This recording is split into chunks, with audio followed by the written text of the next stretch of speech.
एक सिंपल सवाल है दोस्तों। इंडिया में हर साल या तो फ्लड आता है या ड्रॉट आता है। कहीं पानी ज़्यादा पड़ता है या कहीं कम पड़ता है। इसकी प्रॉब्लम क्या है, इसकी वजह क्या है? क्या नेचर है या गवर्नेंस है या सिस्टम है? अगर आपका सवाल जो सवाल का जवाब है अनकंफर्टेबल है, तो आज हम उसी बारे में बेट टॉक शो में बात करेंगे आगे भी इसमें। तो आज जो हम बात करने वाले हैं इंडिया के क्लाइमेट चेंज की और अल नाइनो की। दोस्तों, अल नाइनो पैसिफिक ओशंस में होता है। जब पैसिफिक ओशन बहुत गर्म हो जाता है तो उसकी वजह से जो है ऐसी हवा वेदर पैटर्न शिफ्ट हो जाए, जिसको अल नाइनो कहते हैं, और उससे इंडिया का मानसून जो है डिस्टर्ब होता है। और जब यही अल नाइनो एक्सट्रीम हो जाए, जैसा कि इस साल हमें देखा जा रहा है, 150 साल बाद एक ऐसा अल नाइनो आ रहा है जो बहुत स्ट्रांग है, उसको बोला जाता है सुपर अल नाइनो। और इसका जो इफेक्ट पड़ेगा हमारे ऊपर, इंडिया क्योंकि मानसून सबसे ज़्यादा इंडिया मानसून के ऊपर ही केंद्रित देश है, और उसका जो मानसून पे जो इफेक्ट करेगा, इस साल जो सब लोग प्रेडिक्ट कर रहे हैं कि एक बारिश कम होगी, हीट वेव ज़्यादा होगी जो अभी ऑलरेडी हमको दिख रहा है, और वाटर का जो क्राइसिस है गारंटेड होगा। इसका मतलब ये एक ऐसा इवेंट है जिसके वजह से इंडिया की पॉलिटिकल इकोनॉमी पूरी तरह से जो है ध्वस्त होने वाली है। बहुत ही मुश्किल दौर आने वाला है इंडिया में। तो अभी हम थ्योरी छोड़ते हैं और कुछ प्रैक्टिकल रियलिटीज को हम लोग एनालाइज करते हैं। 2019 का एग्जांपल्स है दोस्तों चेन्नई का। चेन्नई जो कि एक डेवलप सिटी है, एक मेट्रो सिटी है, एक आईटी हब है, एक कोस्टल सिटी है, लेकिन तब भी वहां पे क्या हुआ था 2019 में, जो वहां की जो 4 मेजर रिजर्वायर्स हैं ड्राई हो चुकी थी। करोड़ों लोगों को पानी के लिए तरसना पड़ा था। पूरी तरह से टैंकर माफिया हावी हो चुका था सिटी में, जो पैसा दे के लोगों को पानी सप्लाई कर रहा था।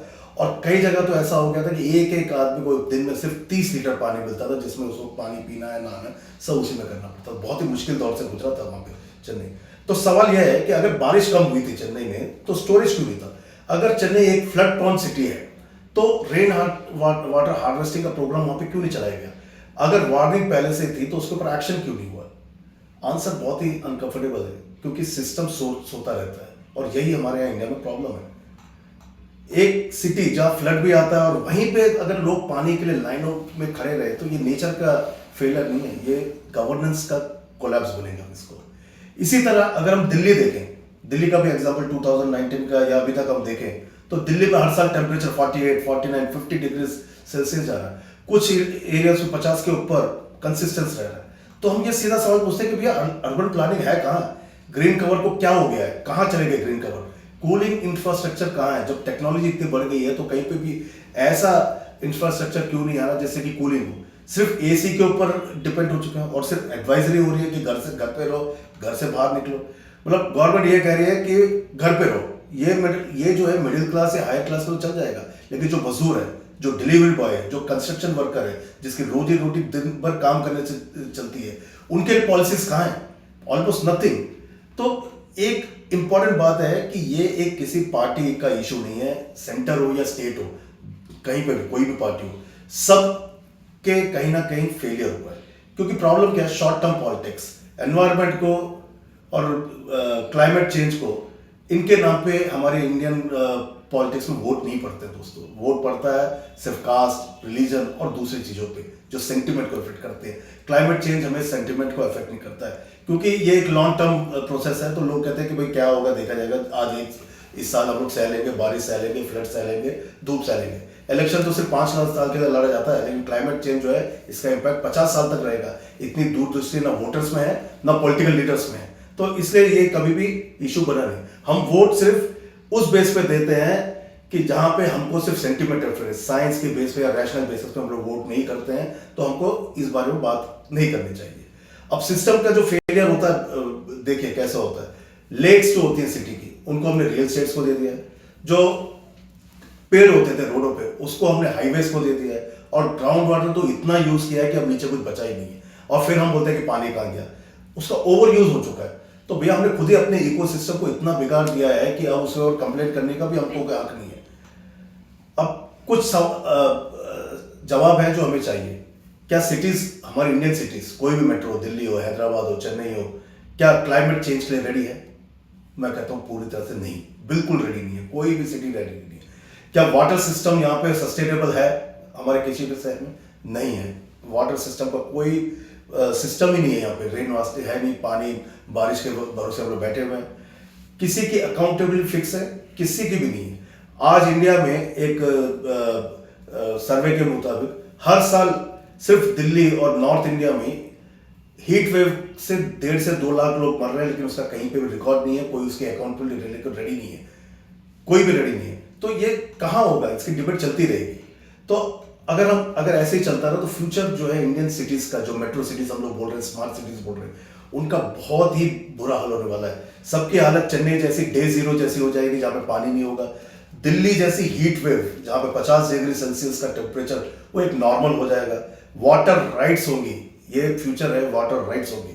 क्लाइमेट माइग्रेशन होगा, जो पॉलिटिकल इशू बनेगा। क्लाइमेट माइग्रेशन क्यों होगा? जब इतनी गर्मी होगी, यहाँ पे काम नहीं कर पाएंगे, फिर से लोग जो रिवर्स माइग्रेशन करेंगे, गाँव में जाएंगे, क्योंकि शहरों में हालत बहुत बुरी होने वाली है। और सबसे डेंजरस चीज होगी, जो इनइक्वालिटी बढ़ेगी, वो बहुत बढ़ेगी।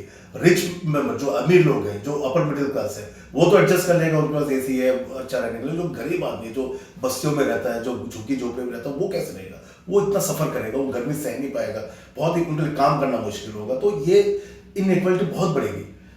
तो अब फाइनल इसमें हम लोग क्या कर सकते हैं? क्लाइमेट चेंज को कंट्रोल करना मुश्किल है, ये सब जानते हैं, क्योंकि ये एक ग्लोबल फिनोमेना है। तो इसको हम लोग खुद उसको सॉल्व नहीं कर सकते, कि गवर्नेंस को इम्प्रूव करना हमारे हाथ में, और वो पॉसिबल भी है। इसके लिए लेकिन चाहिए कि हमको एक पॉलिटिकल विल, एक ऐसा एक विजन चाहिए, पॉलिटिकल विल, जो अगले 50 साल के लिए इंडिया में पोल्यूशन, वेदर, ये क्लाइमेट चेंज को एड्रेस कर सके। पब्लिक का प्रेशर, पब्लिक को भी जो है अपना एक वोट जो हम लोग देते हैं, तो सिर्फ कास्ट, रिलीजन या 10,000 रुपए के लिए या 5,000 रुपए के लिए ना देखे, अपने फ्यूचर के लिए, अपने बच्चों के फ्यूचर के लिए देख के वोट देना चाहिए, कि हम किस हालत में रह रहे हैं, किस हालत में जी रहे हैं। और एक रियल अकाउंटेबिलिटी, गवर्नेंस को अपनी अकाउंटेबिलिटी लेनी पड़ेगी। विदाउट अकाउंटेबिलिटी काम नहीं होगा। नहीं तो इंडिया में स्मार्ट सिटीज नहीं बनेंगे, इंडिया में सिर्फ सर्वाइवल सिटी बनेगी, जहां पे लोग सिर्फ सर्वाइव कर पाएंगे, जी नहीं पाएंगे। तो नेक्स्ट टाइम जब कोई बोले कि भैया ये क्लाइमेट चेंज है, तो उनसे सिर्फ एक सवाल पूछना पड़ेगा हमें, तो गवर्नेंस क्या कर रही है, गवर्नेंस का काम क्या है, गवर्नेंस के ऊपर आपको सवाल क्यों नहीं उठा रहे? तो दोस्तों, अपना दिमाग को आप ओपन रखिए, सोचिए इस बारे में। अगर आपको भी लगता है कि क्लाइमेट चेंज जो हो रहा है उसका इम्पैक्ट आपकी डेली लाइफ में पड़ रहा है, तो बेयर टॉक शो के इस आज के प्रोग्राम में अपना कमेंट्स लिखिए। इसके ऊपर आपको अगर कोई अपने ओपिनियन दे रहे हैं, तो आप कमेंट्स में आप दे सकते हैं। हम सिर्फ पॉलिटिकल व्यूज ही नहीं, हम एक सोशल व्यूज भी हम देना चाहते हैं अपने चैनल के द्वारा।